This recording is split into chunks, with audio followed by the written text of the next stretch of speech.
ইডির গরু পাচার মামলায় অনুব্রত মণ্ডলের জামিন মঞ্জুর করেছে দিল্লির রাউস এভিনিউ কোর্ট। সোমবার তিহার থেকে মুক্তি পেতে পারেন অনুব্রত।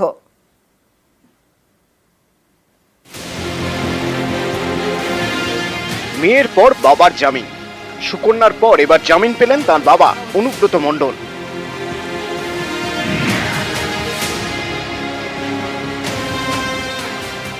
গত 30শে জুলাই সিবিআই এর গরু পাচার মামলায় অনুব্রত মণ্ডলকে জামিন দেয় সুপ্রিম কোর্ট। এবার ইডির গরু পাচার মামলাতেও জামিন পেলেন অনুব্রত দিল্লির রাউস এভিনিউ আদালত থেকে। ওনার 10 লাখ টাকা বন্ড জমা করতে হবে, দেশের বাইরে কোর্টের পারমিশন ছাড়া যেতে পারবেন না, আর কোনো উইটনেসকে ইনফ্লুয়েন্স করা যাবে না, আইওকে ওনার বেঙ্গলের অ্যাড্রেস আর যেখানে দিল্লির অ্যাড্রেস জমা দিতে হবে। এইগুলো সব ইউজুয়াল যেসব শর্ত হয়ে থাকে যে কোনো একটা বেল অর্ডারে, সেগুলোই আছে। অনুব্রত মণ্ডল বীরভূমের তৃণমূল জেলা সভাপতি। ভোটে লড়তে কর্মীদের নানান দাওয়াই দিয়েছেন, কখনো আবার প্রকাশ্যে বিরোধীদের হুঙ্কার। সেই অনুব্রত মণ্ডলের নাম জড়ায় গরু পাচার মামলায়। 2022 সালের 11ই আগস্ট অনুব্রত মণ্ডলকে গ্রেপ্তার করে সিবিআই। 2022 সালের 17ই নভেম্বর অনুব্রত মণ্ডল তখন আসানসোল জেলে বন্দী অবস্থাতেই তাকে গ্রেপ্তার করে ইডি। 2023 সালের 21শে মার্চ থেকে অনুব্রত মণ্ডলের ঠিকানা তিহার।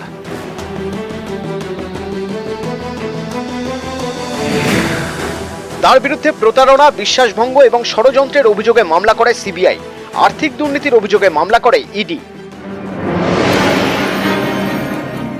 এছাড়া ভোট পরবর্তী অশান্তির মামলাতেও অনুব্রতর বিরুদ্ধে অভিযোগ রয়েছে।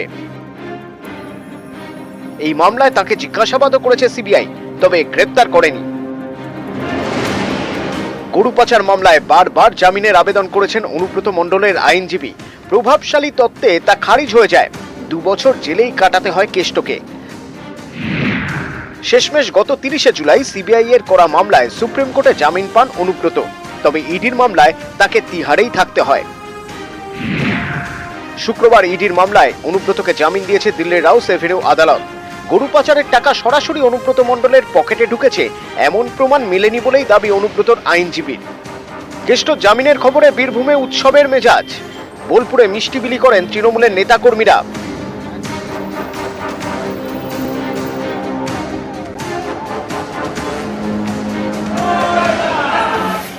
সাঁইথিয়ায় চলে আবির খেলা।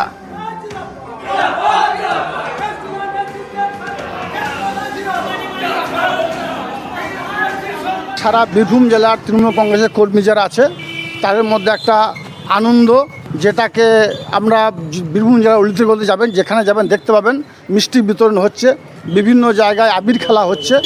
এটা আমাদের প্রত্যাশিত ছিল।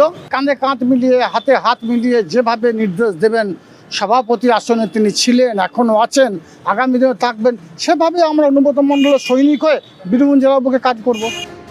গরু পাচার মামলায় অনুব্রত মণ্ডলের মেয়ে সুকন্যা মণ্ডলকেও গ্রেপ্তার করে ইডি। সেটা 2023 সালের এপ্রিল। গত 10ই সেপ্টেম্বর সেই মামলায় জামিন পান সুকন্যা। এবার অনুব্রত মণ্ডলের জামিন মঞ্জুর। এবারের পুজো কি তাহলে একসঙ্গে কাটাবেন বাবা মেয়ে? নিউজ 18 বাংলা।